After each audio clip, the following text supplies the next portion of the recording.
ஆண்டவருடைய நாம மகிமைப்படுவதாக. அன்பானவர்களே, இன்றைய வார்த்தைக்கு உங்களை அன்புடன் வரவேற்கிறேன்.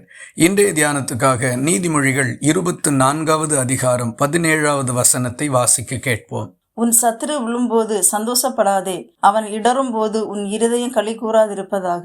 நாம் செய்ய வேண்டியதும் செய்யக்கூடாததுமான காரியங்களை வேதாகமம் வரையறுத்து திட்டமாக நமக்கு சொல்லி இருக்கின்றது. அவைகளில் செய்யக்கூடாத ஒரு காரியம் என்னவென்றால், நம்முடைய எதிரியே ஆனாலும் அவன் விழுகின்ற போது நாம் அதை பார்த்து நகைக்க கூடாது அல்லது சந்தோஷப்படக்கூடாது என்பதுதான். ஒருவனுடைய வீழ்ச்சியில் சந்தோஷப்படுகிறது தேவனுடைய பார்வையில் குற்றமாக இருக்கின்றது. பொதுவாக மனிதனுடைய மனம் தங்களுக்கு வேண்டாதவர்கள் அல்லது தங்களுக்கு தீமை செய்தவர்களுடைய வாழ்க்கையில் ஒரு கஷ்டமோ துன்பமோ வருகின்ற பொழுது அவர்களுடைய உள்ளத்துக்கு ஒரு சிறிய மகிழ்ச்சி உண்டாகிவிடும். சிலர் அதில் மிகவும் ஆனந்த களிப்படையவும் செய்கின்றார்கள். தேவன் ஏன் இதை மிகவும் முக்கியத்துவப்படுத்துகிறார் என்றால், அவன் நமக்கு பிடிக்காதவன் அல்லது நமக்கு எதிரி என்கிற ஒரு நிலை நம்மிடத்தில் இருக்கின்றது. ஆனால் தேவனுடைய பார்வையில் அவனிடத்திலும் குற்றம் இருக்கின்றது, நம்மிடத்திலும் வேறு குற்றம் இருக்கின்றது. இருவரும் ஆண்டவருடைய பார்வையில் ஒன்று போல இருக்கின்றார்கள்.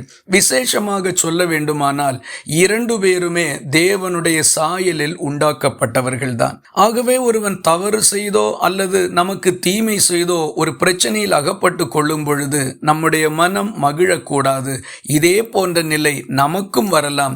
நாமும் ஏதோ ஒரு காரியத்தில் அவனை விட தவறிழைத்தவர்களாய் இருப்போம். ஆகவே பிற மனிதர்களை நம்மை போல பார்க்கக்கூடிய, சிந்திக்கக்கூடிய, ஏற்றுக்கொள்ளக்கூடிய மனப்பான்மை நமக்கு மிகவும் அவசியமாயிருக்கிறது.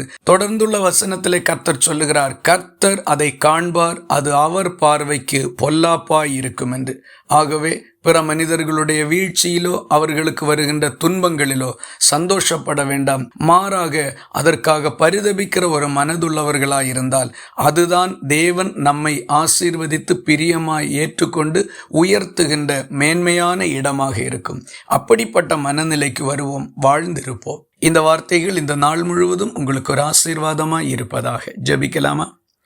எங்களை நேசிக்கிற அன்பு நிறைந்த நல்ல ஆண்டவரை, நாங்கள் உம்மை நன்றியோடு துதிக்கிறோம். பிற மனிதர்களோடுள்ள எங்கள் பழக்க வழக்கங்களிலும் மதிப்பீட்டிலும் உம்முடைய மனநிலையை நீர் எங்களுக்கு தர வேண்டும் என்று நாங்கள் ஜெபிக்கின்றோம்.